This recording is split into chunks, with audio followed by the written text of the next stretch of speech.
वासुदेवाय हरे परमात्मने प्रणतः क्लेशनाशाय गोविन्दाय नमो नमः।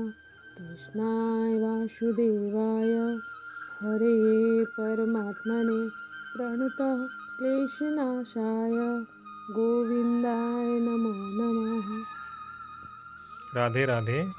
मैं पिछले कई वीडियो से आप सब भक्तजनों को बाबा जी के द्वारा दिए गए ज्ञान से अवगत कराता रहा हूँ।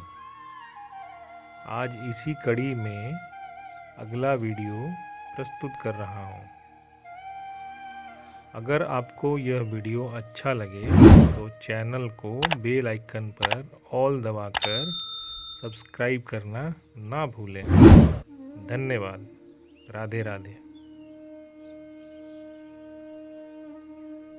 मुंबई से राधे राधे।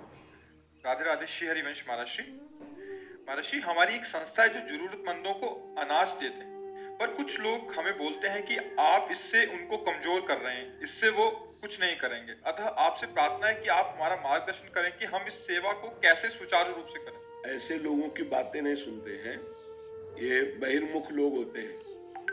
उनको क्या पता कि कितने ऐसे हमारे भारत में जिनको चैन से रोटी नहीं मिलती है, क्योंकि गांव में वो दृश्य हमने देखे हैं। जो ऐसे लोग हैं उनका सहयोग करना चाहिए। कोई भी मनुष्य ऐसा नहीं कि कायर बन के जीना चाहता है।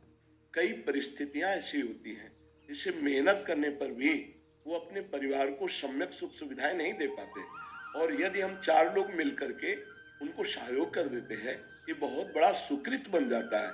ये बातुल भूत विवश मतवारे, ते नहीं बोले ही वचन विचारे, तिनकर कहा सुनी नहीं काना, गोस्वामी जी ने कहा। ऐसे लोगों की बातें नहीं सुनते। जैसे कहते हैं ये भिखारी हैं, इनको क्यों देंगे तो ये ऐसे कायर बने रहेंगे। नहीं, कई ऐसे हैं जिनके शरीर काम नहीं कर रहे हैं, और अगर उनको आप कुछ भोजन या व्यवस्था कर देते हैं, वो भगवान के सहारे जी रहे हैं, तो उनके प्रति ऐसा नहीं। हाँ, कुछ ऐसे हैं जो इस तरह का नाटक करके व्यसन आदि करते हैं, उसमें थोड़ा ध्यान दे देना चाहिए। कुछ जरूरतमंद है, कुछ ऐसे हैं कि जो छल करके ऐसी लीलाएं करते हैं, नाटक करते हैं, और फिर शराब आदि पीते हैं, फिर गंदे आचरण में उतरते हैं। उनको देख लेना चाहिए कि अगर ऐसे कहीं पाए जाए स्वभाव में, तो उनका सहयोग नहीं करना चाहिए। नहीं तो जो दैन्यता पूर्वक अपना व्यवहार ठीक से करते हैं और उनका हम सहयोग कर देते हैं, वो सुख पूर्वक खाते पीते हैं, तो ये हमारा धर्म बन जाएगा, ये हमारी सेवा बन जाएगी। पर कुछ होते हैं ऐसे, ये तो निश्चित है। कुछ कपटी जन ऐसे होते हैं कि अन्य जनों को छल के द्वारा, ऐसा जैसे गांव में जाकर के अन्न आदि मांगना, आके दुकान में बेच देना, और फिर शराब आदि पीना, फिर ऐसे। पर वही अपमान उन संतों का भी हो जाता है जो मांग करके लाते हैं और महीनों उससे भजन करते हैं। तो अब समझ में नहीं आता है।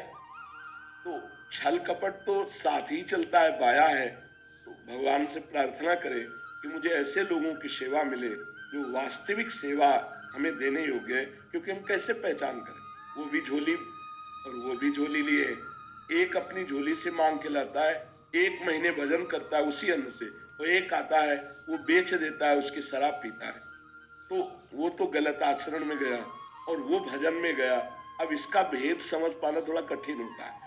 अगर कहीं निषेध किया जाए तो ऐसे निषेध किया जाए जो हमारी दी हुई वस्तु का दुरुपयोग करते हैं, हम उनको न दें। लेकिन जो वास्तविक जानते हैं कि सदुपयोग होगा, तो वहां दे देना चाहिए। ऐसे लोगों की बातें नहीं सुननी चाहिए। कुछ 10% ऐसे निकलते हैं जो गलत होते हैं, 90% जरूरतमंद वाला ही होते हैं। हाँ, बिल्कुल बिल्कुल ऐसा ही है।